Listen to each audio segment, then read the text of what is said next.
स्वर्गीय पिता परमेश्वर, आपके महान दया, अनुग्रह और प्रेम के लिए पिता परमेश्वर, आज का दिन आपने हमें दिया, जिंदा रखा और प्रभु दिन भर हमारा बोझ उठाया। संध्या के पहर में पिता, आपके प्रिय पुत्र हमारे उद्धारकर्ता यीशु मसीह के नाम में हम आपके चरणों में आते हैं।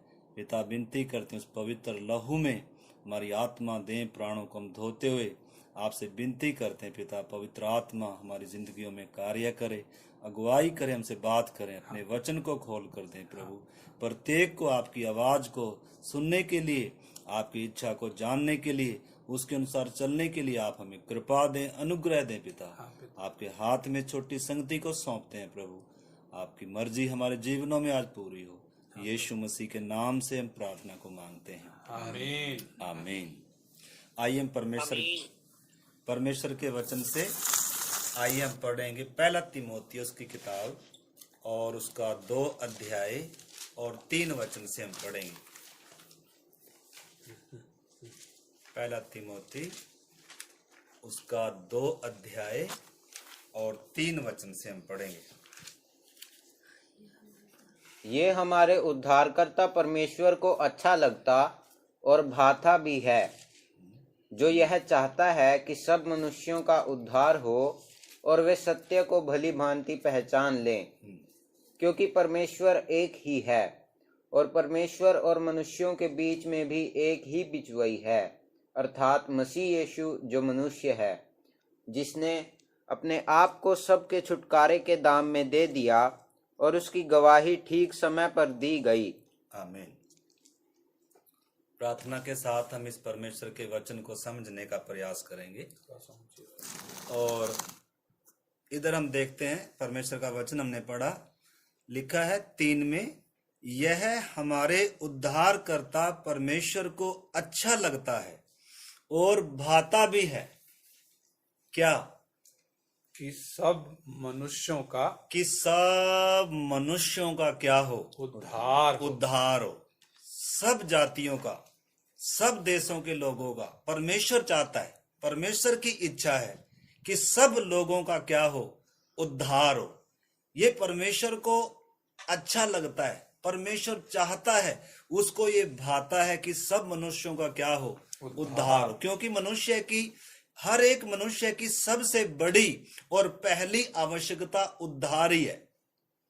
दुनिया में भले ही इंसान के पास सब चीजें हैं, परंतु अगर उद्धार नहीं है, पापों की क्षमा नहीं है, परमेश्वर से मेल नहीं है, तो इंसान का फिर कोई क्या नहीं है, जिंदगी का कोई उसको अभी तक मकसद मिला नहीं है, जिंदगी का उसको अभी तक कोई क्या नहीं मिला, लक्ष्य नहीं मिला है।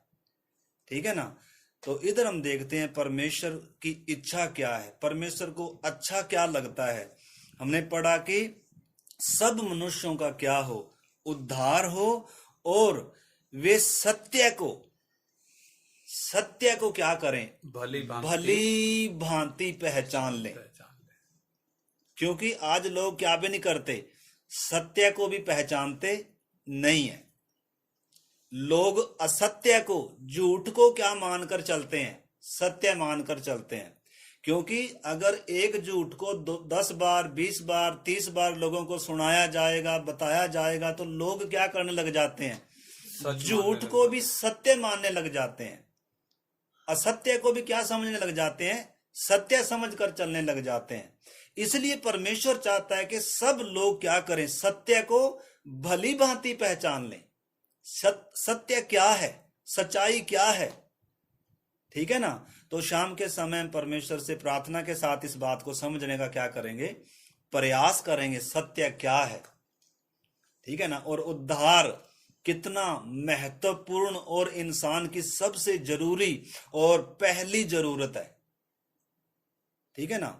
तो सत्य क्या है? इधर लिखा है, क्योंकि परमेश्वर एक ही है। सत्य क्या है? परमेश्वर 2 नहीं है, 3 नहीं है, 4 नहीं है, या अनेकों नहीं है। हालांकि जगत भर में अनेकों ईश्वरों को हम पहचानते हैं, लोग अलग अलग तरीके से मानते हैं, परंतु परमेश्वर का वचन क्या कहता है? सत्य क्या है? सत्य यह है कि परमेश्वर एक ही है। आमीन।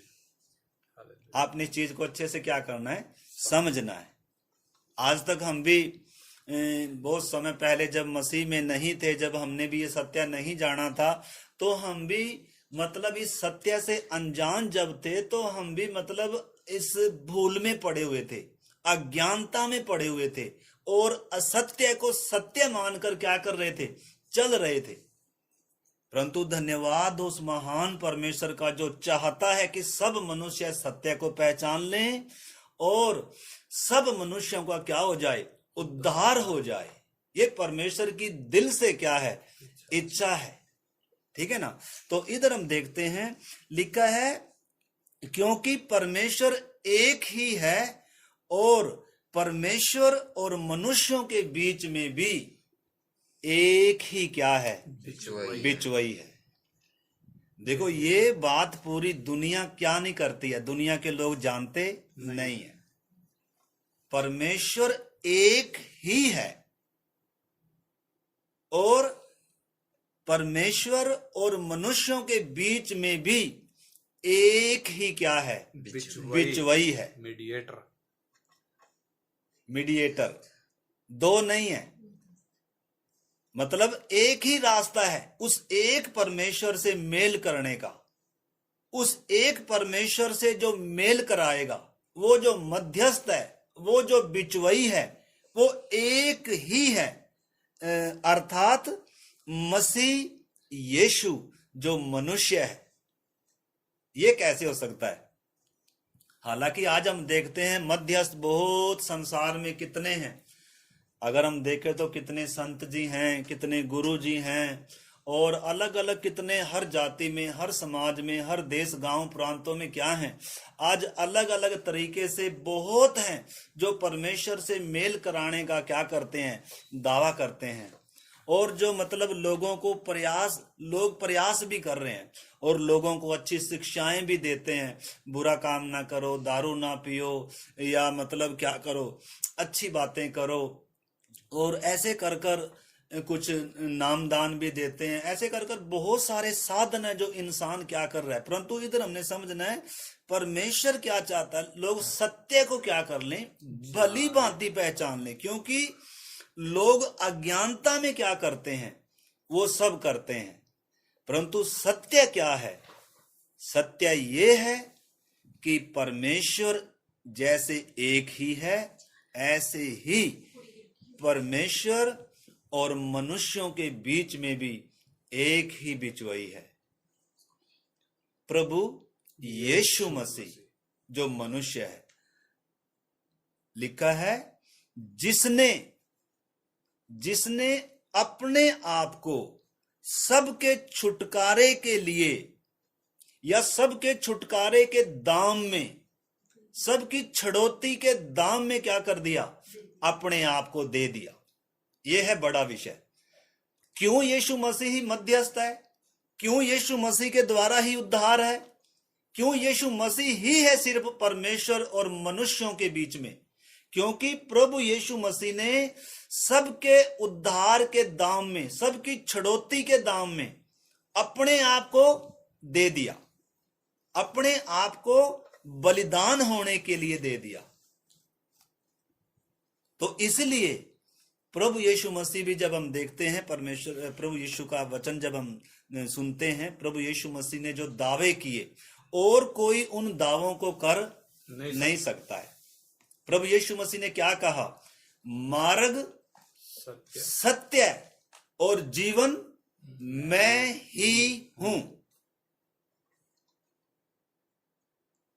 मार्ग भी, सत्य भी और जीवन भी मैं ही हूं। बिना मेरे द्वारा कोई परमेश्वर के पास नहीं पहुंच सकता।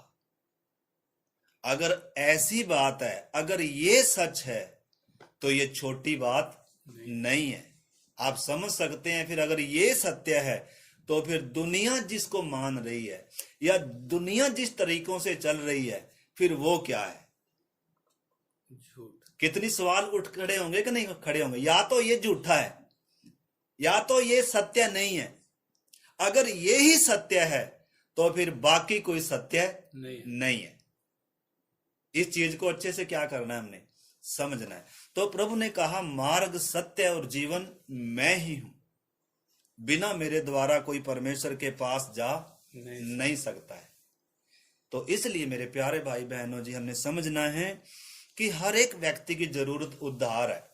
दुनिया की चीजें भले ही सब कुछ हो, हर चीज हो हमारे पास, एक व्यक्ति के पास धन दौलत आदर इज्जत सम्मान दुनिया का चाहे हर चीज हो उसके पास, लेकिन अगर उसका उद्धार नहीं है, पापों की क्षमा नहीं मिली, तो वो हम समझ सकते हैं कि मतलब उस व्यक्ति को कोई आशा उम्मीद नहीं है। उसके जीवन में कोई क्या नहीं है, तात्कालिक जीवन है उसके पास, तात्कालिक खुशी है उसके पास, परंतु इस जीवन के बाद, इस मौत के बाद भी एक क्या है, एक अनंत जीवन है। उद्धार हमारी आत्मा और प्राण से संबंधित है। उद्धार का मतलब ये नहीं है एक व्यक्ति को भौतिक कोई चीज आशीष मिल गई, या बीमारी से चंगाई मिल गई, या दुष्ट आत्माओं से छुटकारा मिल गया। वो सारी चीजें भौतिक है। हालांकि आज जो सुसमाचार है वो दो प्रकार के सुसमाचार हैं। एक भौतिक सुसमाचार भी है जिसमें भौतिक बातों के लिए ही क्या किया जाता है, आशीष का है, चंगाई का है, दुष्ट आत्माओं से छुटकारे का है। परंतु एक सुसमाचार क्या है, उद्धार का है, पापों की क्षमा का है, परमेश्वर से मेल करने का है। ठीक है ना। तो इसलिए परमेश्वर का पवित्र वचन क्या कहता है, देखो एक वचन और हम पढ़ेंगे, 2 कुरिन्थियों उसका 4 अध्याय और 4 वचन। और उन अविश्वासियों के लिए जिनकी बुद्धि इस संसार के ईश्वर ने अंधी कर दी है, ताकि मसीह जो परमेश्वर का प्रतिरूप है उसके तेजों में सुसमाचार का प्रकाश उन पर ना चमके। इधर हमने पढ़ा परमेश्वर के वचन से लिखा है उन अविश्वासियों के लिए, मतलब जो विश्वास नहीं करते, उन अविश्वासियों के लिए जिनकी बुद्धि को, आंखों को इस संसार के ईश्वर ने क्या कर दी, अंधी कर दी है। क्यों कर दी, ताकि मसीह यीशु मसीह जो परमेश्वर का प्रतिरूप है उसके तेजों में सुसमाचार का प्रकाश उनके ऊपर ना चमके। इस साइड से इस संसार का एक ईश्वर है जो लोगों को भरमाने वाला है, जो सारी दुनिया का भरमाने वाला है। अगर परमेश्वर का पवित्र वचन जब हम पढ़ते हैं तो हमें स्पष्ट रीति से बताता है कि जब परमेश्वर ने इंसान की सृष्टि करी, सत्य को हमने पहचानना, सत्य क्या है। इंसान बंदर से नहीं आया। इंसान की सृष्टि किसने की, परमेश्वर ने की, अपने स्वरूप और अपनी समानता में की। नर और नारी कर परमेश्वर ने मनुष्यों को बनाया, जो परमेश्वर के स्वरूप में, परमेश्वर की समानता में था, जो निर्दोष था, जो निष्कलंक था और जो परमेश्वर के साथ चलने वाला था। परंतु किसी ने भरमाया। अदेन की वाटिका में जब हम परमेश्वर का वचन पढ़ते हैं तो उधर एक भरमाने वाला आया और उसने क्या किया, भरमाया। आदम और हवा को परमेश्वर के साथ जो चलते थे, आपको मालूम है वो निर्दोष थे, वो निष्कलंक थे, मौत नहीं थी, बीमारी नहीं थी, और इंसान एक राजा के समान पूरी पृथ्वी पर क्या करता था, सब चीजों पर अधिकार रखता था और परमेश्वर स्वयं उसके साथ साथ चलता था। परंतु परमेश्वर ने इंसान के सामने 2 वृक्ष विशेष रखे, एक भले और बुरे के ज्ञान का वृक्ष था और एक जीवन का वृक्ष था। परमेश्वर ने कहा था कि जिस दिन तुम इस वृक्ष का फल खाओगे उसी दिन क्या हो जाओगे, निश्चय क्या हो जाओगे, मर जाओगे। तो आप प्रार्थना के साथ उन विषयों को पढ़ना। इतना समय नहीं है कि हम उन बातों में जाएं। तो हम देखते हैं वो इंसान, वो आदम और हव्वा, जो पहले इंसान परमेश्वर ने बनाए, कैसे बनाए, पहले परमेश्वर ने इंसान बनाया, आदम, मिट्टी से पुतला बनाकर उसके नथनों में अपने जीवन का क्या फूंका, श्वास फूंका, आदम जीवता प्राणी बन गया। और उसके बाद आदम की पसली निकालकर परमेश्वर ने हवा को, हवा नाम दिया, जिसको नर और नारी कर कर परमेश्वर ने मनुष्यों की सृष्टि करी। इस रीति से परमेश्वर ने, और उससे पहले परमेश्वर ने सब कुछ उनकी जरूरत के लिए जो भी चाहिए था, चाहे आकाश हो, चाहे पृथ्वी हो, चाहे आकाश के तारागण हो, सूरज चांद तारे, सब कुछ जो भी है, और चाहे पृथ्वी पर जो भी कुछ है, समुद्र हो, समुद्र में की वस्तुएं, जो भी जीव जंतु हैं, और पृथ्वी पर जो भी फल फ्रूट पेड़ पौधे, जो भी जीव जंतु हैं, सब कुछ परमेश्वर ने पहले से बनाकर और तब इंसान को बनाया ताकि उनके ऊपर क्या करे, राज्य करे। ठीक है ना। तो परमेश्वर ने इंसान को इतने ऊंचे स्तर से बनाया है, परंतु इंसान क्या हो गया, गिर गया।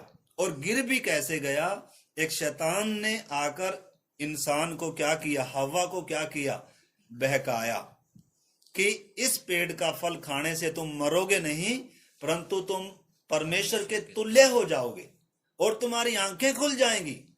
यानी कि झूठ कहा, यानी कि एक झूठ बोलने वाला भी है, एक झूठों का पिता भी है, जो सत्य के क्या है, विपरीत है, जो जिसने शुरू से ही इंसान को भरमाया। अगर प्रकाशित वाक्य एक, हम 12 अध्याय में से एक वचन पढ़ेंगे, प्रकाशित वाक्य की किताब और उसका 12 अध्याय और 9 वचन हम पढ़ेंगे। तब वह बड़ा अजगर अर्थात वही पुराना सांप जो इब्लिस और शैतान कहलाता है और सारे संसार का भरमाने वाला है, पृथ्वी पर गिरा दिया गया। सारे संसार का भरमाने वाला वो पुराना सांप अर्थात वो अजगर, वो इब्लिस जो शैतान कहलाता है। मतलब इसने आज सारे संसार को क्या रखा हुआ है, भरमा कर रखा हुआ है। शुरू से ही इंसान को इसने क्या किया है, भरमा कर, और उस पवित्र परमेश्वर से इंसान को क्या कर दिया, अलग कर दिया। और संपूर्ण मानव जाति, हमने समझना है सत्य क्या है। सत्य ये है कि इंसान को परमेश्वर ने अपने स्वरूप में, अपनी समानता में बनाया था, जो परमेश्वर के साथ चलता था, जो निष्कलंक था, मौत नहीं थी, बीमारी नहीं थी, दुख नहीं था, पाप नहीं था। परमेश्वर के साथ चलने वाला इंसान कैसे गिर गया अदेन की वाटिका में, और परमेश्वर से हमेशा के लिए क्या हो गया, दूर हो गया। इसलिए इंसान को उद्धार की जरूरत है। इसलिए परमेश्वर चाहता है कि सब लोगों का क्या हो, उद्धार हो, और वो सत्य को पहचान ले। क्योंकि हम सब जितनी भी मानव जाति हैं उस आदम से हैं। लिखा है एक आदम के द्वारा पाप जगत में आया और पाप के द्वारा मौत आई, और मौत सब मनुष्यों में क्या हो गई, फैल गई। क्योंकि सबने पाप किया, क्योंकि सबने क्या किया, पाप किया। हम सब आदम के अंदर थे। तो अगर आप प्रार्थना के साथ मैं रिक्वेस्ट करूंगा कि आप उत्पत्ति की किताब पढ़ें, 1 अध्याय से लेकर और 3 अध्याय तक आप उसको क्रम से पढ़ें। आपको वो पूरा विषय समझ में आएगा कि इंसान की सृष्टि कैसे हुई और इंसान पाप में कैसे गिरा, इंसान कैसे भरमाया गया, और कैसे इंसान परमेश्वर से अलग हो गया, कैसे मौत आई, कैसे इंसान पापी हुआ। और उस आदम और हवा की हम सब क्या हैं, संतान हैं। जैसे एक पेड़ से, आम के पेड़ से जितने भी बीज उगाएंगे वो तो आम ही उगेंगे। अगर बेरी के पेड़ से जितने फल हम बीज उगाएंगे तो वो क्या ही उगेंगे, बेर उगेंगे। कांटों से ऊंट कटारे ही उगेंगी। तो मतलब उसी प्रकार परमेश्वर का वचन रोमियो 5 अध्याय जब 12 वचन हम पढ़ते हैं उसमें लिखा है एक आदम के द्वारा पाप जगत में आया। तो इस करके हमने समझना है सत्य क्या भी है। सत्य ये भी है कि हम सब जितनी मानव जाति पैदा होते हैं वो पाप का स्वभाव लेकर पैदा होते हैं, वो पाप में पैदा होते हैं। क्यों? क्योंकि उस गिरे हुए पापी आदम से जन्म लेते हैं हम। इसलिए प्रभु ने कहा, जब तक एक व्यक्ति नए सिरे से जन्म नहीं लेता, वो परमेश्वर के साथ मेल नहीं कर सकता, परमेश्वर के साथ वो परमेश्वर के राज्य को चख नहीं सकता, देख नहीं सकता। अति अनिवार्य है, प्रभु यीशु ने कहा, एक व्यक्ति का क्या हो? नया जन्म हो। ठीक है ना? क्योंकि व्यक्ति क्या है? पाप में मुर्दा है।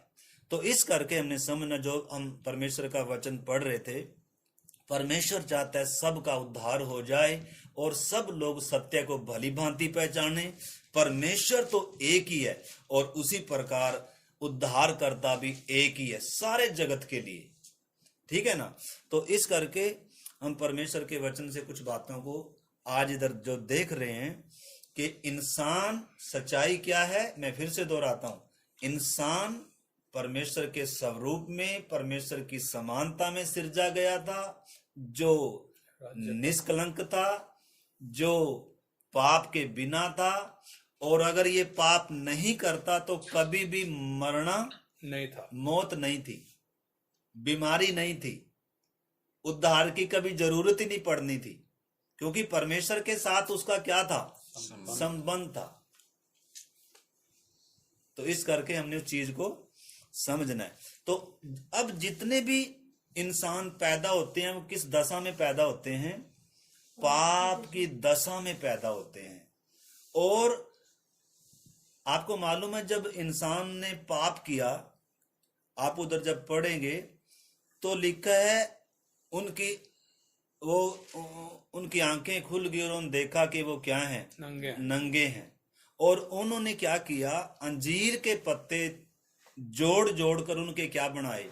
लंगोट बना लिए। यानी कि इंसान के खुद के जो प्रयास हैं वो क्या हैं? सिर्फ अंजीर के पत्तों के समान है। अपने नंगे तन को ढांपने का इंसान प्रयास करता है। मतलब इंसान, अंजीर के पत्ते किस चीज को दर्शाते हैं? इंसान के खुद के प्रयासों को दर्शाते हैं। इंसान के जो खुद के धार्मिक काम है, अच्छे काम है, मतलब अपने आप को अच्छा बनाने का जो प्रयास करता है, अपने आप को धर्मी ठहराने का जो प्रयास करता है, अच्छे प्रयास हैं। अपने नंगे तन को ढांपने के लिए इंसान बहुत प्रयास करता है, परंतु परमेश्वर के सामने उसके जो वो प्रयास हैं वो क्या हैं? वो सारे व्यर्थ हैं। उसके नंगेपन को क्या नहीं कर सकते? ढांप नहीं सकते हैं। इसलिए हम उधर देखते हैं, परमेश्वर स्वयं उतर कर आया, उस पापी इंसान के पास खुद चलकर आ रहा है, उतर कर, और क्या कह रहा है? हे आदम, तुम कहां है? मतलब उसको पूछ रहा है, जबकि परमेश्वर को मालूम है इंसान कहां है, और परमेश्वर को ये सब मालूम है। जब उसने पेड़ में से फल तोड़कर खाया तो भी परमेश्वर मौके के साथ उधर आया। और हम देखते हैं, जब इंसान को परमेश्वर ने कहा कि हे आदम तू कहां है, इंसान ने अपने पाप को क्या नहीं किया? स्वीकार नहीं किया। परमेश्वर मौके के साथ आता है। अदेन की वाटिका में से कब निकाला गया आदम को?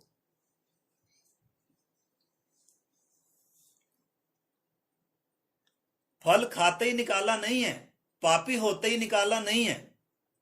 परमेश्वर अवसर के साथ उसके पास आया और उससे पूछा भी है, हे आदम तू कहां है?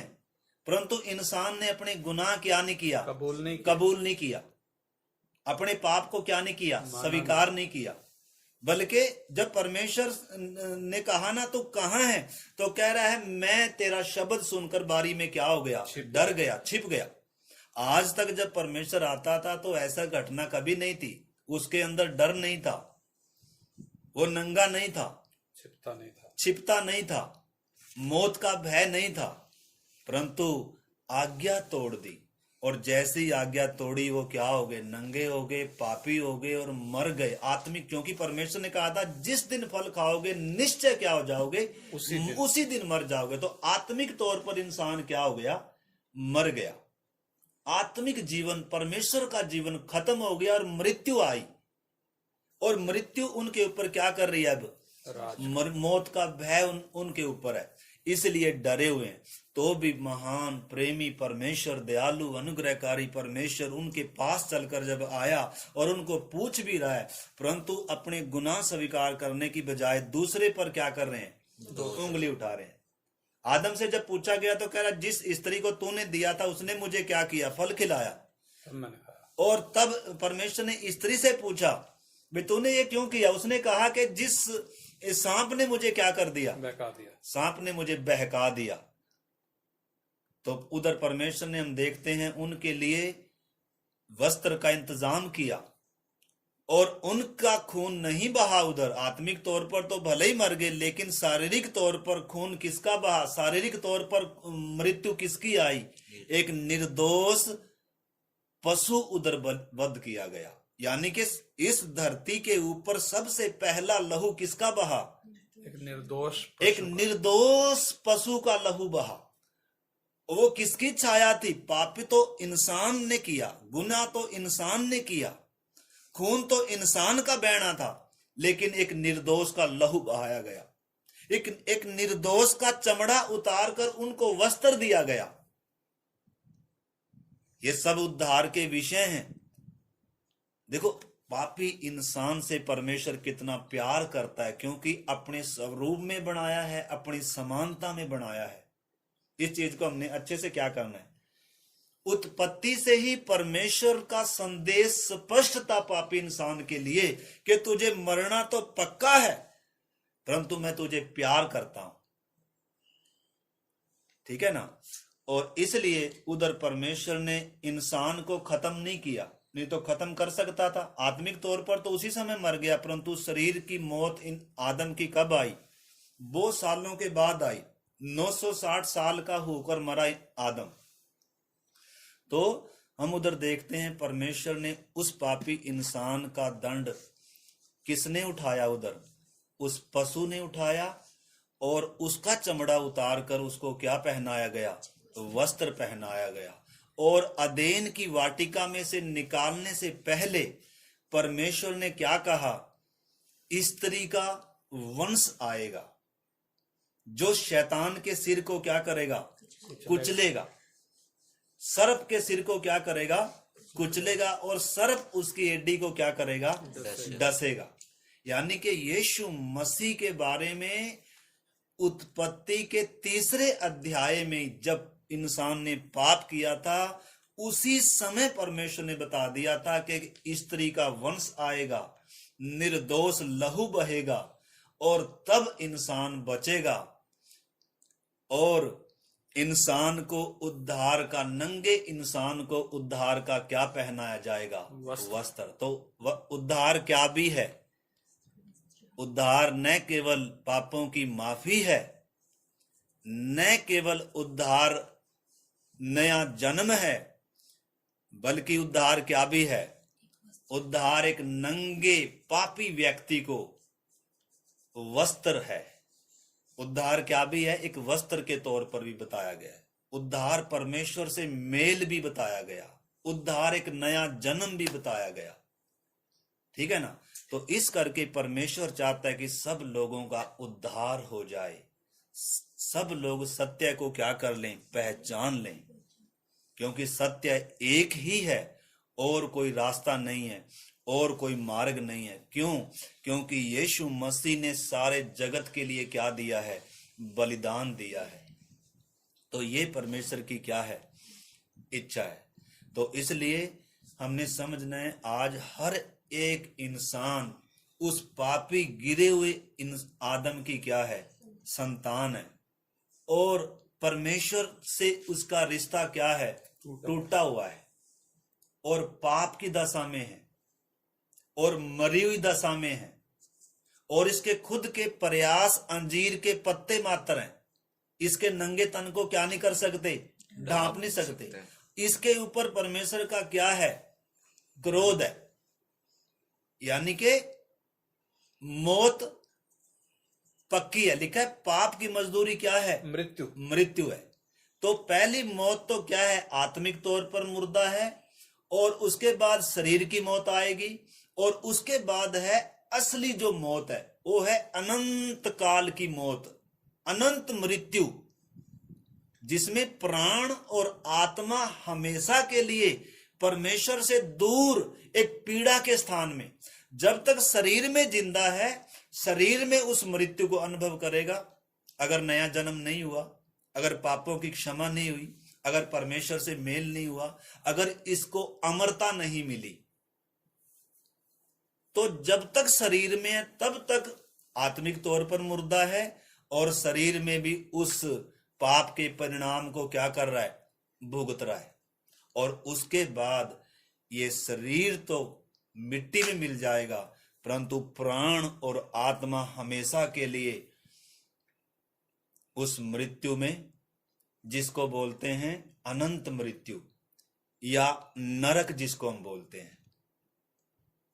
परंतु परमेश्वर इंसान से प्यार करने के कारण स्वर्ग छोड़कर आया और जो निर्दोष था, जो निष्कलंक था, संपूर्ण मानव जाति के लिए वो क्या हुआ, बलिदान हुआ। तो नाम बहुत हैं सारे जगत में, परंतु परमेश्वर का वचन कहता है उद्धार पाने के लिए सिर्फ एक ही नाम है। पहला तिमोथियों की पत्री और उसका 1 अध्याय और 15-16 वचन भी हम पढ़ेंगे। 1 का 15-16, पहला तिमोथी 1 का 15-16। यह बात सच और हर प्रकार से मानने के योग्य है। इधर समझना, लिखे यह बात सच, सत्य और हर प्रकार से मानने के योग्य है कि मसीह यीशु पापियों का उद्धार करने के लिए जगत में आया। यीशु मसीह के आने का एकमात्र लक्ष्य है इस संसार में आने का, क्या, कि पापियों का क्या करे, उद्धार करे। देखो चंगाई तो थोड़े समय की है, इस शरीर में है चंगाई तो, ठीक है ना। भौतिक चीजें भी किसके लिए हैं, सिर्फ इस शरीर की बात, शरीर के लिए है। परंतु उद्धार किसका है, उद्धार प्राण और आत्मा से संबंधित है, उद्धार अनंत जीवन से संबंधित है, उद्धार परमेश्वर से संबंधित है। तो इसलिए प्रभु यीशु मसीह किस लिए आया, इधर हमने लिखा है यह बात सच और हर प्रकार से मानने के योग्य है कि यीशु मसीह पापियों का उद्धार करने के लिए आया। आगे, जिनमें सबसे बड़ा मैं हूं, जिनमें सबसे बड़ा मैं हूं। परमेश्वर का दास पौलुस लिख रहा है। आपको मालूम है ये साउल था, ये व्यवस्था के अनुसार चलने वाला व्यक्ति था, ये फरीसियों का फरीसी था, ये कलीसिया का भी सताने वाला था और बहुत क्या था, ये अपने आप को धर्मी बोलकर चलने वाला व्यक्ति था। लेकिन जब इसकी आंखें खुली, जब प्रभु से इसका क्या हुआ, इनकाउंटर हुआ, यानी कि मुठभेड़ हुई, जब इसने सत्य को पहचाना। और आज इसकी गवाही क्या है, जब ये लिख रहा है, कह रहा है ये बात सच है और हर प्रकार से मानने के योग्य है कि यीशु मसीह पापियों का उद्धार करने के लिए जगत में आया और जिनमें सबसे बड़ा मैं हूं। आगे, पर मुझ पर इसलिए दया हुई कि मुझ सबसे बड़े पापी में यीशु मसीह अपनी पूरी सहनशीलता दिखाए कि जो लोग उस पर अनंत जीवन के लिए विश्वास करेंगे उनके लिए मैं एक आदर्श बनूं। हाँ, तो 15 में क्या लिखा है, यीशु मसीह पापियों का उद्धार करने के लिए आया। यह सत्य है। और सत्य ये भी है कि हर एक इंसान पापी है और हर एक इंसान को उद्धार की क्या है, जरूरत है। चंगाई, आशीष, भौतिक बातें तात्कालिक है, थोड़े समय के लिए हैं। हो सकता है यीशु मसीह के पास आकर चंगाई पाई, आशीष पाई, भूतों प्रेतों से छुटकारा पाया, भौतिक चीजें पाई, लेकिन क्या उद्धार पाया, क्या नया जन्म पाया, क्या परमेश्वर से मेल का वो अनुभव मिला है, क्या मौत से छुटकारा हुआ है, वो है बड़ी बात। ठीक है ना। तो इधर इस चीज को हमने अच्छे से क्या करना है, तो एक इस चीज को हमने समझना है कि जो चीज मैं बता रहा हूं आपको कि सच्चाई क्या है कि हर एक इंसान पाप की दशा में पैदा हुआ है और परमेश्वर से उसका संबंध टूटा हुआ है और उसके खुद के सारे प्रयास क्या हैं, व्यर्थ हैं और उसको उद्धार की जरूरत है, उसको बचाए जाने की जरूरत है और परमेश्वर उसे बचाना चाहता है। ठीक है ना? ठीक है। और खुशखबरी क्या है वास्तव में, सुसमाचार क्या है वास्तव में, कि इंसान के जब सारे प्रयास व्यर्थ हैं, इसके पास कीमत चुकाने के लिए जब कोई है ही नहीं है, इसका उद्धार करने वाला जब कोई है ही नहीं है, चाहे किसी के पास संसार में चला जाए लेकिन इसका उद्धार नहीं है, चाहे कोई भी कीमत, सोना चांदी धन दौलत, चाहे कोई भी बलिदान ये दे, इसका उद्धार हो ही नहीं सकता है। परंतु खुशखबरी ये है कि ऐसे पापी इंसान के लिए पूरी की पूरी कीमत किसने चुकाई? परमेश्वर ने चुकाई। इसका जो दंड था किसने उठाया? यीशु मसीह ने उठाया, जो निर्दोष था, जिसके ऊपर मौत का कोई हक नहीं था, क्योंकि मौत उसकी है जिसने पाप किया, परंतु यीशु मसीह ने कोई पाप नहीं किया। यीशु मसीह का जन्म भी कैसे था? निर्दोष था वो जन्म ही से। यीशु मसीह का जन्म ही उसको सारी मानव जाति से क्या करता है? अलग करता है। वो निर्दोष था, वो निष्कलंक था, वो स्वयं परमेश्वर था। लिखा है आदि में जो वचन था, जो वचन परमेश्वर था, वो जो वचन परमेश्वर के साथ था, लिखा है जिसके द्वारा सारी सृष्टि का निर्माण हुआ। वचन क्या हुआ? देहधारी हुआ, यानी कि परमेश्वर क्या हुआ? देहधारी हुआ। और मतलब अनुग्रह और सच्चाई से परिपूर्ण होकर हमारे बीच में उसने क्या किया? डेरा किया, वास किया। तो जब संपूर्ण मानव जाति पाप के अधीन थी, उस समय धरती पर एक था जो निष्पाप था, जो निष्कलंक था, जिसने कोई पाप नहीं किया। जन्म से वो पापी नहीं था, निष्पाप था। लिखा है वो पाप से अज्ञात था, क्योंकि परमेश्वर स्वयं देहधारी होकर आया। वो आदम की संतान नहीं था, वो परमेश्वर की संतान कहलाया। ठीक है ना? तो इस कारण यीशु मसीह का न केवल जन्म निष्कलंक था, बल्कि उसका पूरा जीवन क्या था? कभी उसने गाली सुनकर गाली नहीं दी, कभी दुख उठाकर उसने धमकी नहीं दी, और उसने चैलेंज किया कि तुम में से कौन मुझ में पाप ढूंढ सकता है। इस कारण प्रभु यीशु मसीह का जन्म निर्दोष निष्कलंक है, पापियों से अलग है, और उसका पूरा जीवन भी और उसकी मौत भी उसकी खुद की मौत नहीं थी, बल्कि संपूर्ण मानव जाति की, यानी कि पापी इंसान के बदले वो निर्दोष क्या हुआ? वध हुआ। इसलिए हमने शुरू में पढ़ा था, क्यों यीशु मसीह ही मात्र एक है जो मध्यस्थ या बिचवई है? क्योंकि उसने सबके छुटकारे के दाम में अपने आप को क्या कर दिया? बलिदान कर दिया।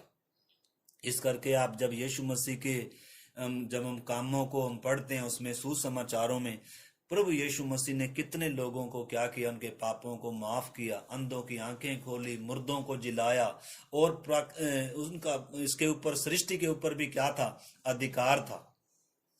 समुद्र को शांत किया, आंधी को शांत किया, पानी पर चला, पानी को क्या बना दिया? दाखरस बना दिया।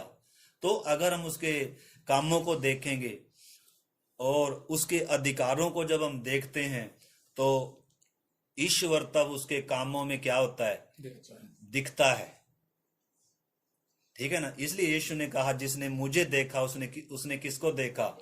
पिता को देखा। मैं और पिता क्या है? एक है। तो इस करके हमने समझना है प्रभु यीशु मसीह पर मैंने क्यों विश्वास करना है। तो जैसा हम देख रहे हैं, हर एक व्यक्ति को बचाए जाने की जरूरत है, उद्धार की जरूरत है। क्यों? क्योंकि पापी है, जन्म ही से पापी है। पाप करने के कारण पापी नहीं है, परंतु पैदा ही पाप में होता है। तो इस कर खुशखबरी ये है कि परमेश्वर ने इसके उद्धार की पूरी क्या चुकाई है? कीमत चुकाई है। और इसलिए अब परमेश्वर क्या चाहता है? कि सब लोगों का क्या हो जाए? उद्धार हो जाए। ठीक है ना। तो इस करके आइए एक वचन और परमेश्वर के वचन से पढ़ते हैं। प्रेरितों के काम 17 अध्याय और उसका 30 वचन हम पढ़ते हैं।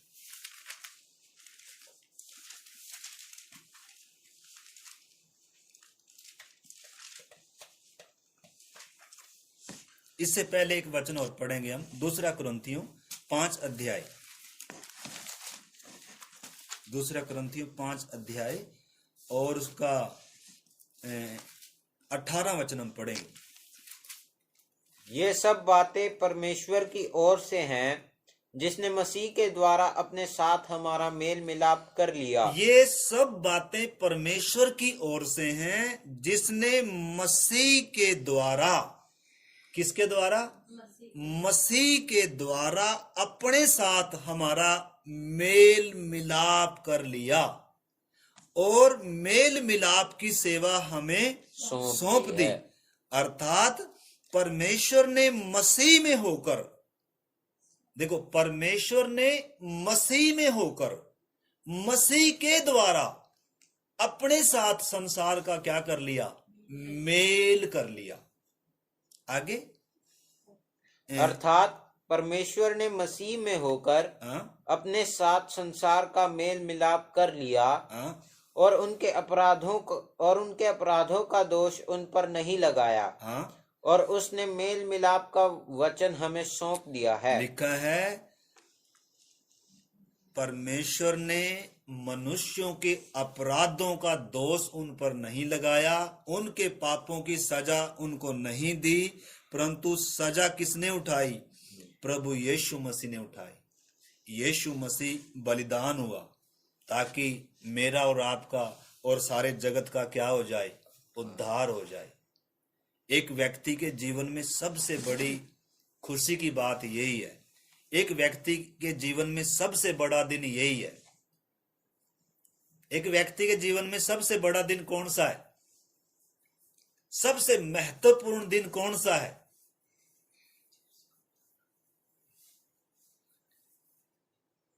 क्या आपके जीवन में वो दिन आया है? एक व्यक्ति के जीवन में सबसे बड़ा दिन वो दिन है जिस दिन उसका क्या होता है? उद्धार होता है, नया जन्म होता है, पापों की माफी मिलती है, पाप से छुटकारा होता है। इसमें कई बातें हैं। पाप से छुटकारा, पापों की माफी। पाप से छुटकारा कौन सा? जो आदम के कारण पाप एक इंसान के अंदर राज्य करता है, जिसके कारण वो व्यक्ति आत्मिक तौर पर भी मुर्दा है और परमेश्वर का न्याय का हकदार है, वो दोषी है। और पापों की माफी यानी कि जो उसने जन्म से लेकर, जब से इंसान अपने होश संभालता है, उस समय से लेकर जो उसने पाप किए हैं, उन पापों की माफी। उद्धार क्या है? पाप से छुटकारा होना, पापों की माफी मिलना, नया जन्म का अनुभव पाना और परमेश्वर से मेल होना। 4 बातें उद्धार में। तो एक व्यक्ति के जीवन में सबसे बड़ा दिन ये है जब परमेश्वर से मेल हो। इसलिए प्रभु यीशु ने बहुत सारे दृष्टांत बताए। उसने कहा स्वर्ग का राज्य ऐसे मनुष्य के समान है, लिखा है, जिसने खेत में छिपा हुआ धन के समान है, जिस किसी मनुष्य ने पाया और मारे आनंद के जाकर क्या किया? वो छुपा दिया और क्या कर लिया? अपना सब कुछ बेचकर क्या कर लिया? उसे मोल ले लिया। यानी कि इतना आनंद का विषय, इतना खुशी का विषय है। और ये दिन एक व्यक्ति का भी क्या नहीं होता। आपको मालूम है, शरीर में जन्मदिन होता है। जो एक व्यक्ति बच्चा पे जब पैदा होता है तो हर साल क्या करता है? उसको मतलब याद करते हुए क्या करते हैं? केक काटते हैं, स्मरण रखते हैं, क्योंकि उस दिन उसकी क्या हुई थी? शुरुआत हुई थी। परंतु शरीर में तो शुरुआत हुई थी, परंतु आत्मिक तौर पर क्या था? इंसान जन्म ही से क्या है? पापी है। आत्मिक तौर पर क्या है? मुर्दा है। इसलिए यीशु ने कहा जब तक एक व्यक्ति नए सिरे से जन्म ना ले, वो परमेश्वर से संबंध नहीं कर सकता, परमेश्वर की या आत्मिक बातों को क्या नहीं कर सकता, अनुभव नहीं कर सकता। तो इस कारण जब एक व्यक्ति को अपने पापों का एहसास आता है, जब एक व्यक्ति सच्चे सुसमाचार को सुनता है, तो ये सुसमाचार एक व्यक्ति को क्या ठहराता है, दोषी ही ठहराता सिर्फ नहीं है, बल्कि ये सुसमाचार एक व्यक्ति को प्रभु यीशु मसीह के पास लेकर आता है। ठीक है ना। तो क्रूस की कथा नाश होने वालों के लिए सिर्फ मूर्खता है, परंतु उद्धार पाने वालों के लिए क्या है, परमेश्वर की सामर्थ है। तो इस चीज को हमने क्या करना है, समझना। तो इधर जो वचन अभी हम पढ़ रहे थे, लिखा है परमेश्वर ने मसीह के द्वारा या मसीह में होकर संसार का मेल अपने साथ कर लिया, और लिखा है मेल मिलाप की सेवा हमें सौंप दी। और आगे 20 वचन भी, और इसलिए हम मसीह के राजदूत हैं, मानो परमेश्वर हमारे द्वारा विनती कर रहा है। हम मसीह की ओर से निवेदन करते हैं कि परमेश्वर से मेल मिलाप कर लो। क्या कर लो, मेल मिलाप। तो ये कौन सा सुसमाचार है, ये चंगाई पाने का सुसमाचार नहीं है, ये बरकत पाने का सुसमाचार नहीं है, ये परमेश्वर से मेल मिलाप करने का सुसमाचार है, ये पापों की माफी पाने का सुसमाचार है। आज 2 सुसमाचार प्रचार होते हैं, एक आश्चर्य कर्मों का प्रचार, भौतिक आशीषों का प्रचार, और दूसरा क्या है, परमेश्वर से मेल मिलाप करने का सुसमाचार, उद्धार पापों की माफी पाने का सुसमाचार। आज हम उसका क्या कर रहे हैं, आपके सामने प्रचार करें। खुशी का संदेश है ये, खुशी का, इससे बड़ा और दुनिया में कोई खुशी का समाचार नहीं है। इसलिए इसको क्या बोला गया, शुभ संदेश बोला गया, सुसमाचार बोला गया। देखो यशाया 52 अध्याय और उसका 7 वचन पढ़ेंगे। यशाया 52 का 7।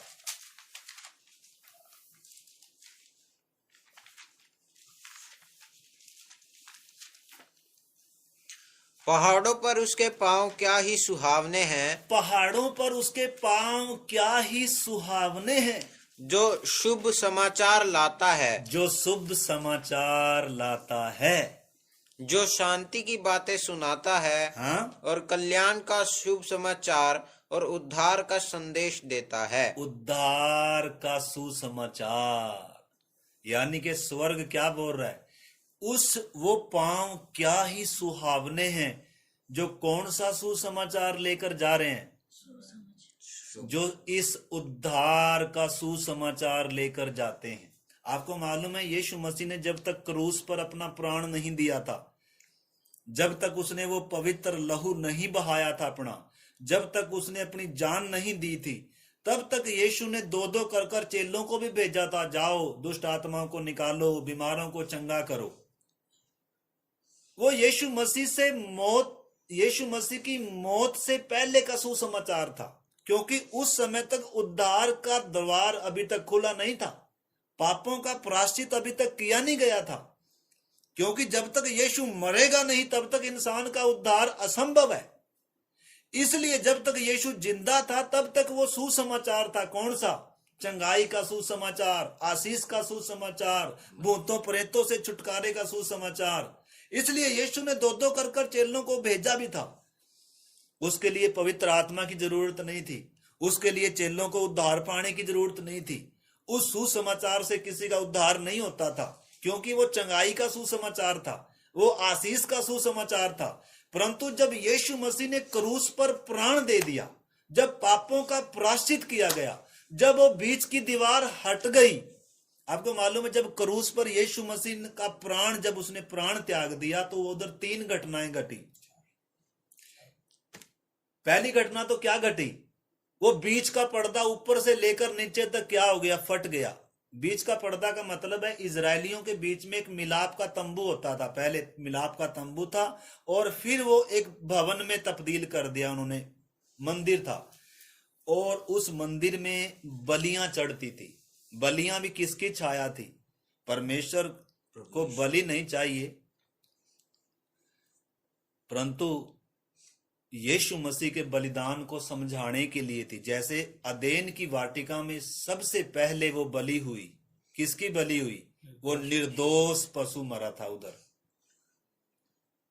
किसके बचाव के लिए? पापी इंसान के बचाव के लिए, पापी इंसान के नंगे तन को ढांपने के लिए। उसी प्रकार फिर परमेश्वर ने आगे जाकर व्यवस्था में बलि का वो जो सिस्टम ठहराया था, ताकि इंसान समझ ले कि पाप तो मैंने किए, लेकिन एक निर्दोष मेरे लिए मर रहा है। इंसान अपने क्या करता था? जब उस पशु को क्या किया जाता था, वध किया जाता था, वो पशु तड़पता था, उसका लहू बहाया जाता था, और इंसान उस समय उसको देखकर क्या करे? कम से कम इसके अंदर ये चीज आए कि देख, पाप तो मैंने किया है, गुनाह तो मैंने किया है, और एक निर्दोष मेरे लिए क्या कर रहा है? तड़प रहा है। एक निर्दोष की जान जा रही है। यानी कि वो सारे जो बलिदान होते थे, परमेश्वर ने कभी बलिदान नहीं चाहे, परंतु इंसान को पाप की भयानकता समझाने के लिए, इंसान को उद्धार की कीमत समझाने के लिए, इंसान को परमेश्वर से मेल की वो कीमत समझाने के लिए परमेश्वर ने क्या रखा था? वो बलिदान का क्या रखा था? सिस्टम रखा था। तो इस करके हम देखते हैं, जब क्रूस पर यीशु मसीह बलिदान हुआ, सबसे पहले क्या हुआ?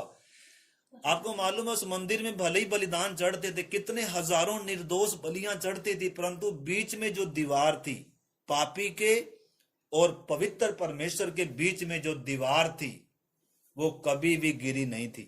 कभी भी पापी इंसान का मेल परमेश्वर से नहीं हुआ था। परंतु यीशु मसीह जब सिद्ध बलिदान हुआ, सबसे पहले क्या ही हटा? वो बीच की दीवार, ऊपर से लेकर नीचे तक वो बड़ा भारी पर्दा क्या हो गया? फट गया। यानी कि अब पवित्र परमेश्वर और पापी इंसान का मेल क्या हो गया? संभव हो गया। द्वार खुल गया, पापों की कीमत अदा हो गई। अब कोई दीवार नहीं है पापी और पवित्र परमेश्वर के बीच में। जो भी कोई यीशु के बलिदान पर विश्वास करेगा, निश्चय क्या पाएगा? उद्धार पाएगा। और दूसरी घटना क्या घटी? दूसरी घटना घटी, कब्रें खुल गई, मुर्दे क्या हो गए? जी उठे। यानी कि मौत क्या हो गई? हार गई। जो मौत के वश में पड़े हुए थे, वो क्या हो गए? जी उठे। तो इस करके अगर हम क्रूस पर क्या घटना घटी, उसमें कई बातें हैं। अगर हम परमेश्वर के वचन से पढ़ते हैं तो क्रूस ही वो जगह थी जहां वो दीवार गिरती है, ताकि पापी अब परमेश्वर से क्या कर ले? मेल कर ले। अभी बलिदान लाने की कोई क्या नहीं है? जरूरत नहीं है। अब सिद्ध बलिदान क्या कर दिया गया? दे दिया गया। और क्रूस ही वो ऐसी जगह थी जहां उस सर्प के सर को क्या कर दिया गया? कुचला गया। और वो क्रूस ही वो जगह थी जहां प्रधानताओं और अधिकारों को ऊपर से उतार कर उनका खुल्लम खुल्ला क्या बनाया गया? तमाशा बनाया गया। और क्रूस ही वो जगह थी जहां जय जयकार की क्या सुनाई गई? ध्वनि सुनाई गई। और क्रूस ही वो जगह थी जहां पाप की जंजीरें क्या कर दी गई? तोड़ दी। इंसान क्या हो गया? आजाद हो गया। तो इस करके क्रूस की वो कथा को समझना क्या है? बहुत जरूरी है। इसलिए पौलुस कह रहा है कि यहूदी तो चिन्ह चाहते हैं और यूनानी अन्य जाति ज्ञान की खोज में है, परंतु हम तो उस क्रूस पर चढ़ाए मसीह का प्रचार करते हैं, जो अन्य जातियों के लिए क्या है? यहूदियों के लिए ठोकर और अन्य जातियों के लिए मूर्खता है। तो इस करके भाई जी, जितने भी भाई बहन इस परमेश्वर के वचन को सुन रहे, आपने समझना, हर एक इंसान को बचाए जाने की जरूरत है। हर एक इंसान पाप की दशा में पैदा हुआ है और हर एक इंसान के अपने खुद के प्रयास व्यर्थ हैं। परंतु खुशखबरी ये है कि आपके उद्धार के लिए स्वर्ग ने क्या चुकाई है? कीमत चुकाई है। इसलिए परमेश्वर का पवित्र वचन ये बाइबल क्या कहती है, आज ही तेरे उद्धार का दिन है। ठीक है ना। तो छोटी सी घटना में पढ़कर, हालांकि टाइम हो गया, छोटी सी घटना पढ़कर और फिर हम प्रार्थना करेंगे। तो आइए हम परमेश्वर के वचन से लूका उसका 19 अध्याय में से हम पढ़ेंगे। छोटी सी एक घटना है। पिछली बार हम जुड़े थे, हमने बहनों का विषय लिया था उसमें, और उसमें हमने लास्ट में एक विषय लिया था कि कुछ बहनें जब यीशु मसीह के कब्र पर जा रही थी और वो मन में सोच रही थी कि कब्र पर तो भारी पत्थर रखा हुआ है, उसको हमारे लिए कौन हटाएगा।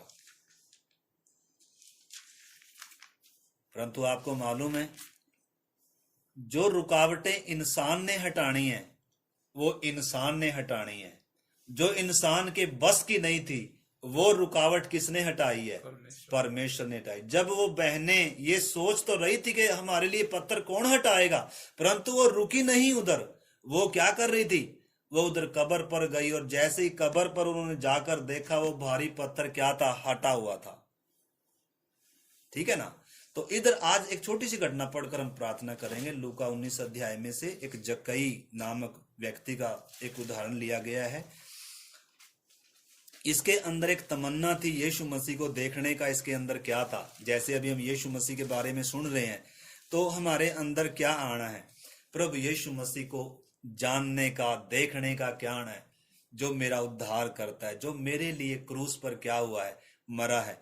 तो इधर हम देखते हैं कि ये था, एक व्यक्ति था, धनी व्यक्ति था, जो चुंगी लेने वालों का क्या था? सरदार था। ये बीमार नहीं था, इसको दुष्ट आत्मा ने पकड़ा हुआ नहीं था, और इसको धन दौलत की कोई कमी नहीं थी।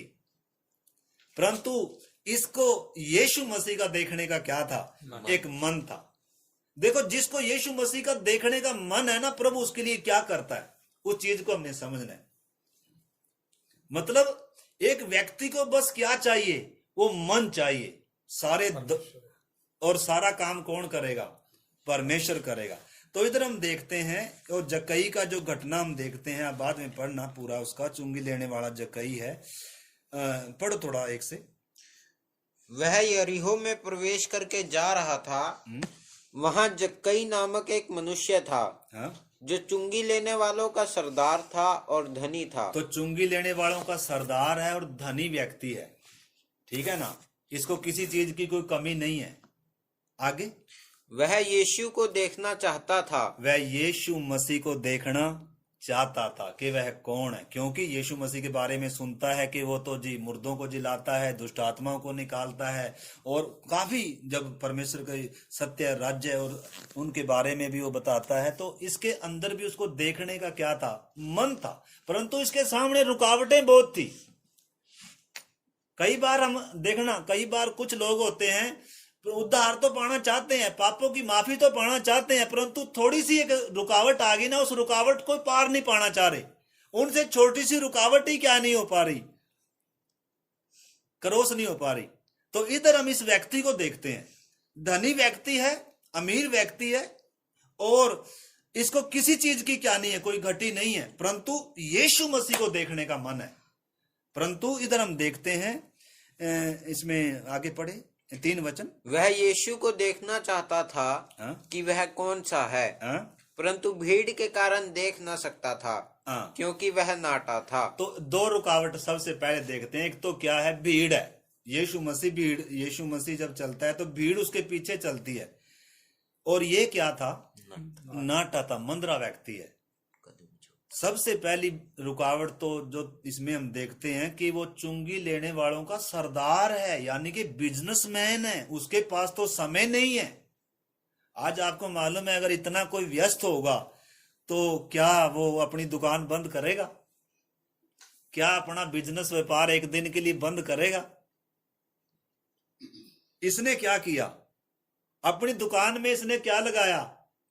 शायद ताला लगाया, लॉक लगाया, या क्या किया, या किसी और को बैठाया।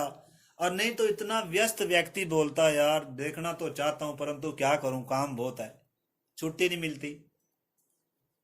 परंतु इसने उस पहली रुकावट को क्या किया? दूर किया। देखो, जिसका प्रभु को देखने का मन है ना, वो तो कुछ करेगा। क्या करेगा? इसने क्या किया? सबसे पहले दुकान को क्या किया? बंद किया। घाटा होगा कोई बात नहीं, मैं आज किसको देखना है?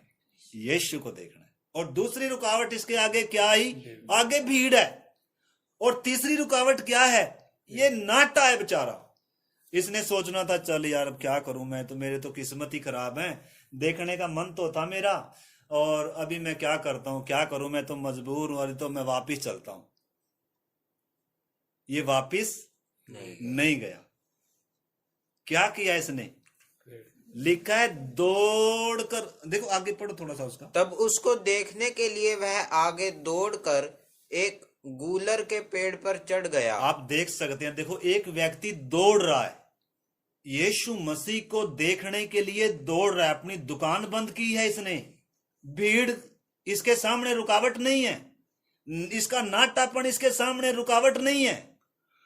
आज बहुत सारे लोगों के सामने थोड़ी सी रुकावट आ जाती है तो बस वो पीछे हट जाते हैं, या दौड़ने की बजाय वो तो चलते भी नहीं है। लेकिन ये दौड़ रहा है, किसके पीछे, किसके लिए?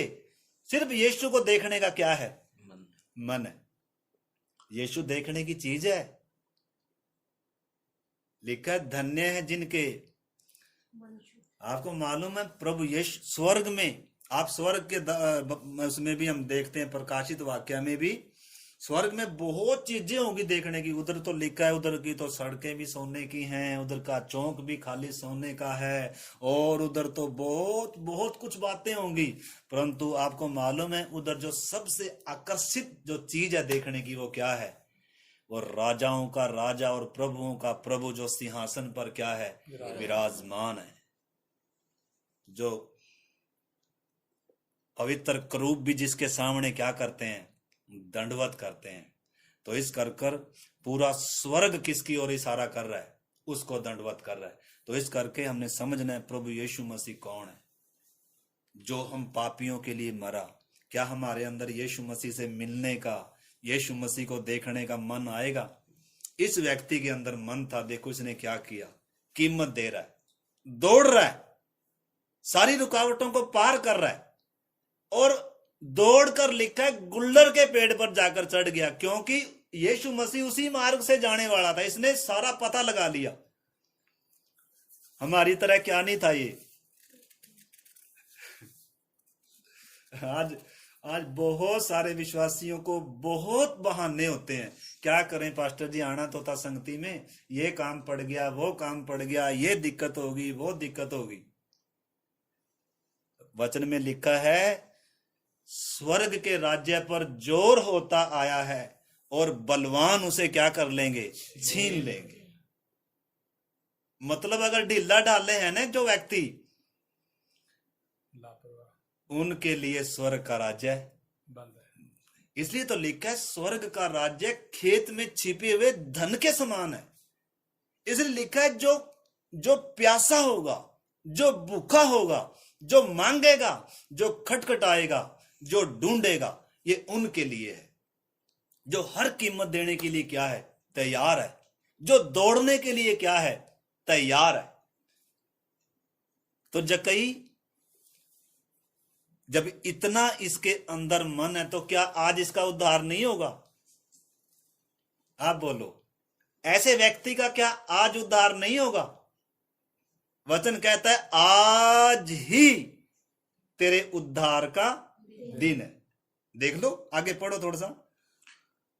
जब यीशु उस जगह पहुंचा, तो ऊपर दृष्टि करके उससे कहा, हे जक्कई, झट उतर आ, क्योंकि आज मुझे तेरे घर में रहना अवश्य है। देखो, जक्कई ने कभी सपने में भी नहीं ये सोचा होगा। उसने तो सोचा था, चल मैं कम से कम यीशु को क्या ही कर लूं, देख लूं। परंतु आपको मालूम है, वो महान प्रभु उसी गुल्लर के पेड़ के नीचे आकर खड़ा होकर उसकी तरफ देख रहा है, और क्या कह रहा है? हे जक्कई, झट से क्या कर? उतरा, और आज मुझे तेरे घर में रहना, आज मुझे तेरे जीवन में आना अवश्य है। देखो यीशु मसीह के पीछे भीड़ चल रही है, परंतु उनके अंदर वो समर्पण भी नहीं है, उनके अंदर वो भूख प्यास भी नहीं है।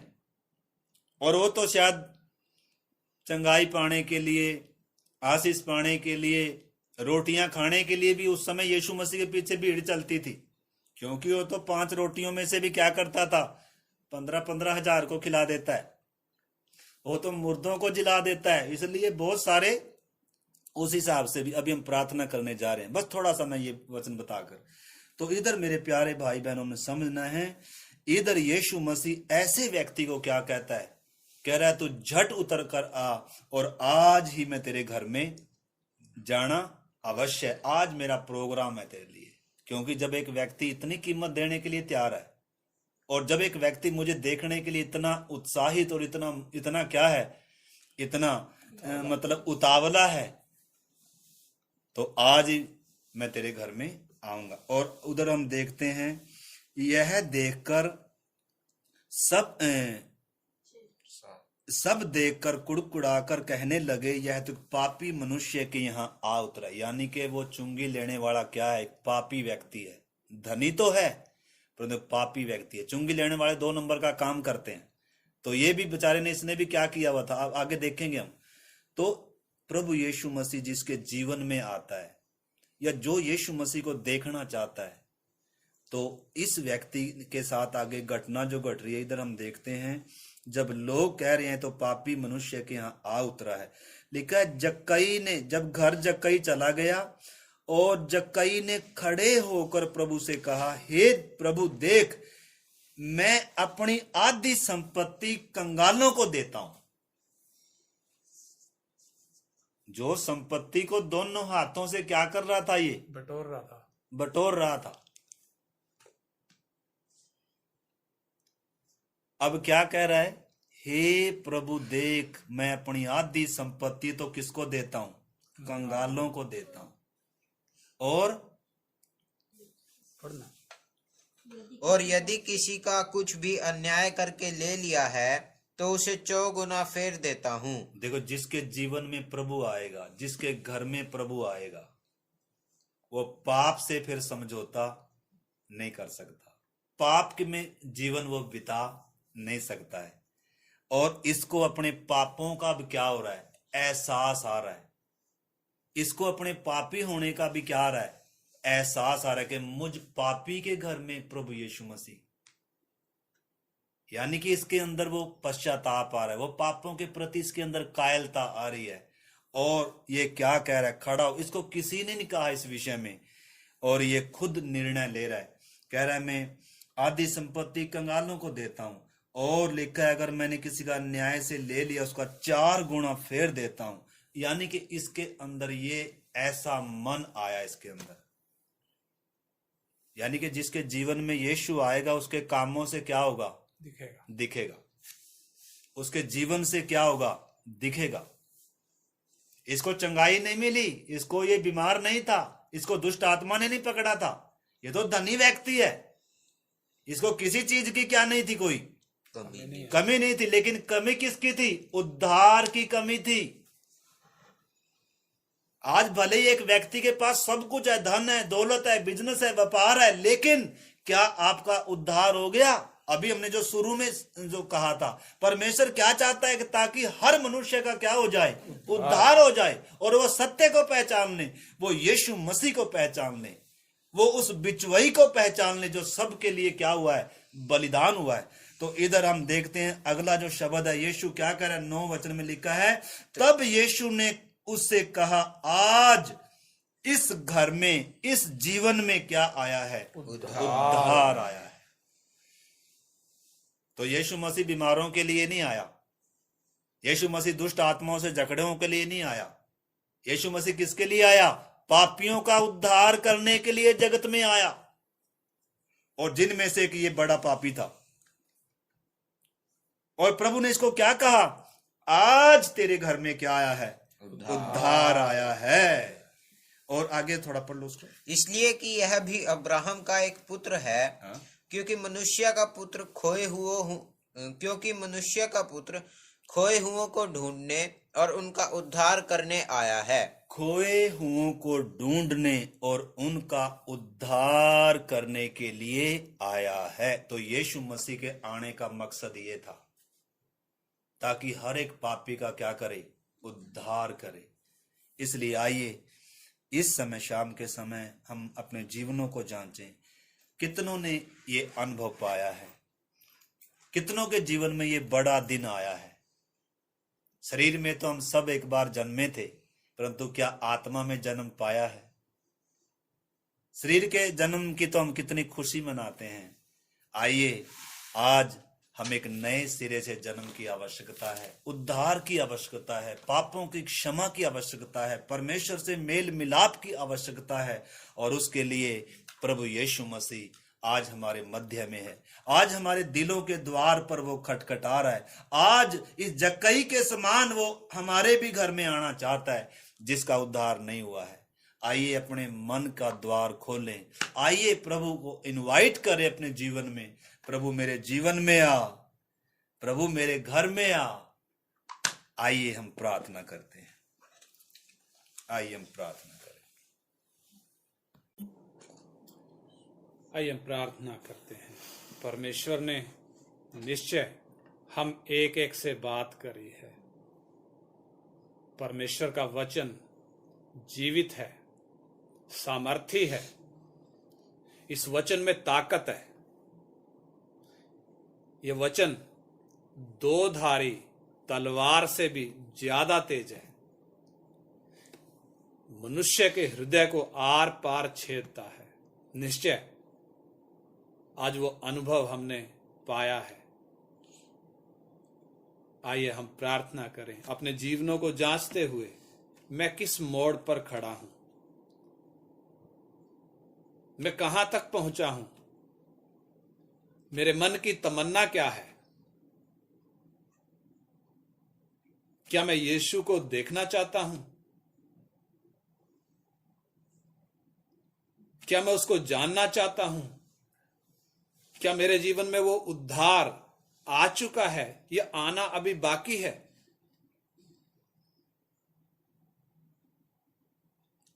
क्या वो सत्य मैं जान गया हूं?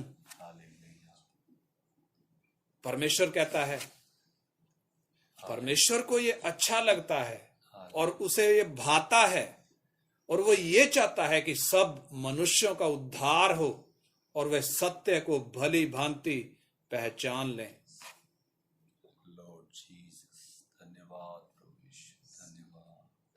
इस मार्ग में, इस क्रम में मैं कहां हूं, आज की डेट में मैं कहां हूं? आइए वो विचार करते हुए प्रार्थना करें, अपने मन को खोलकर, अपने होठों को खोलकर हम प्रार्थना करें। हमारा परमेश्वर जो जीवित है, हमारे मध्य में विराजमान है, हमारी प्रार्थना को सुनता केवल नहीं, जवाब भी देता है। प्रार्थना करें। हमारे स्वर्गीय पिता, हम आपका धन्यवाद करते हैं आपके पवित्र, जीवित और सामर्थी वचन के लिए। प्रभु धन्यवाद करते हैं हमारे उद्धार के लिए, हमारे छुटकारे के लिए। प्रभु आपने इस धरती पर आकर अपने आप को छुटकारे के दाम में दे दिया। प्रभु हम धन्यवाद करते हैं। हमें कोई चढ़ावा चढ़ाने की जरूरत नहीं है, बस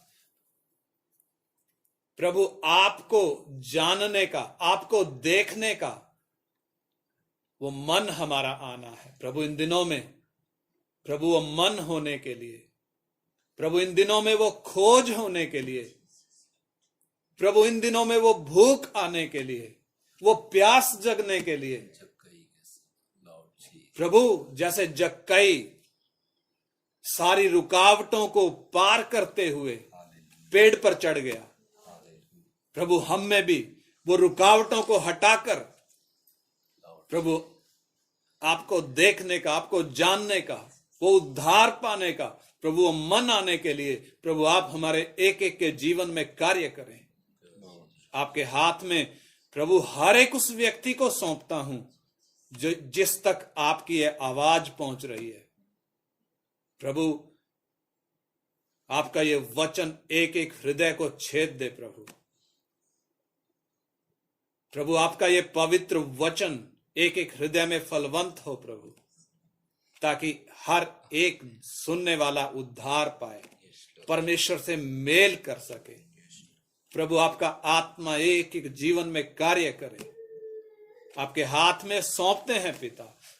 प्रभु आपके हाथ में एक एक जन को सौंपते हैं। यीशु मसीह के पवित्र और सामर्थी नाम में मांगते हैं। आमीन। आमीन। आमीन।